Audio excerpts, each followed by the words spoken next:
Welcome to The Explainer. Today, we're pulling back the curtain on emotional influence and taking a hard look at the actual mechanics of manipulation. So let's just start with a really basic question about how we all interact with each other. I mean, we all influence each other every single day, right? But when does that influence cross a line? At what point does it become manipulation?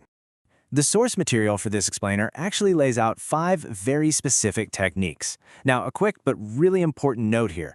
The goal is not to learn how to manipulate. The point is to build our awareness, to recognize the mechanics behind these methods so you can spot them out in the wild. Okay, so before we dive into the first of those 5 techniques, let's make sure we're all on the same page. What are we actually talking about when we use a term like emotional manipulation? Well, our source defines it as this: art of getting what you want, not by ordering or threatening someone, but by using their own emotions, their guilt, their fear, their sense of loyalty, to steer their decisions. It's described as one of the most basic, but yeah, also one of the darkest forms of control. So let's get right into the first specific technique, and this is a big one. It's a tool in the manipulator's playbook that I think we've all probably felt at some point: guilt. The way the guilt trigger works is by completely reframing a simple request. All of a sudden, it's not about whether you want to do something, it's about whether you're a good person. This technique cleverly shifts a basic decision into a moral test for the other person. Our source gives a perfect example of this in action. Imagine asking the top student in your class for their notes. Instead of just a simple ask, you use this phrasing. See what's happening? You're not just requesting notes anymore. You're kind of questioning their sense of fairness. You're putting them in a spot where saying no automatically makes them feel selfish. And this right here really illustrates the dark truth of this whole technique. Our source is very clear. This only works if there's already some trust to begin with. So, in the short term, you might get what you want, but in the long run, you're essentially spending that trust, and eventually, you're going to run out. All right, now we're going to move on to 2 more really powerful emotional levers. With guilt, the focus is kind of on the past, right? With these next 2, it's all about making the target worry about the future. You know, the fear trigger works because of this powerful psychological principle our source points out.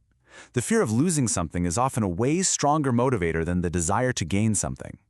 You're not forcing them. You're just painting a picture of a negative outcome in their mind. So, here's a scenario from the source. A group leader says this to a team member who isn't really pulling their weight. Notice what's not being said. There's no direct threat like, "I'm going to kick you out." Instead, it subtly puts the responsibility for the entire group's potential failure squarely on that one person's shoulders. That's what activates their fear of loss and of letting everyone down. Okay, but what's really fascinating about this next idea is how manipulation can completely pivot from leveraging negative emotions, like fear and guilt, to actually exploiting positive ones, like our sense of connection to someone.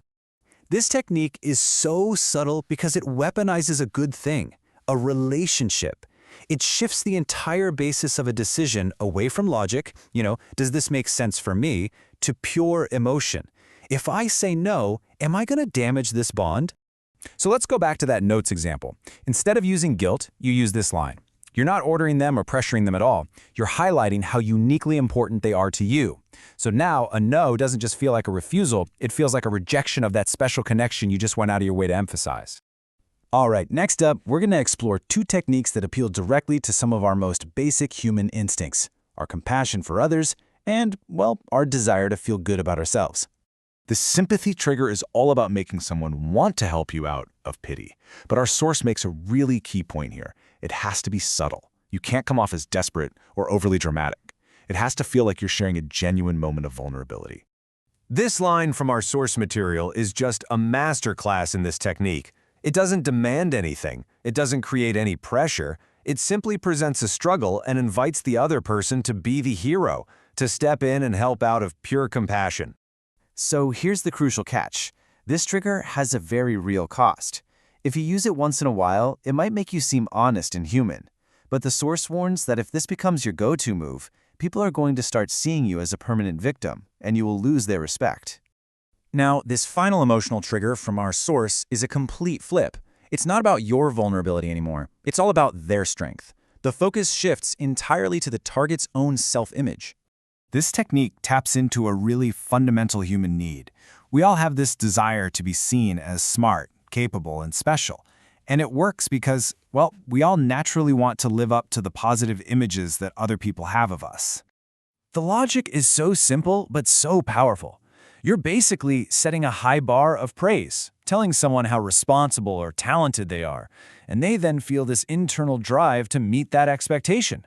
You make them feel good, and in return, they do the thing you want them to do just to prove you were right about them. So, after looking at these 5 really distinct techniques, from guilt all the way to validation, what's the ultimate takeaway from the source? What's the final verdict on this whole game of influence? This table really gives us a clear, at-a-glance summary, and what becomes incredibly obvious is that for every single one of these emotional triggers, there is a significant long-term risk. Sure, they might work once or twice, but they consistently erode the very foundations of genuine relationships, things like trust, respect, and authenticity.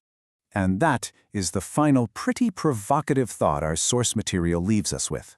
It suggests that everything we've just covered, as powerful as it all is really just the first layer. It hints at an even deeper, more complex game of influence, one that shifts from the heart to the mind itself, a question to ponder.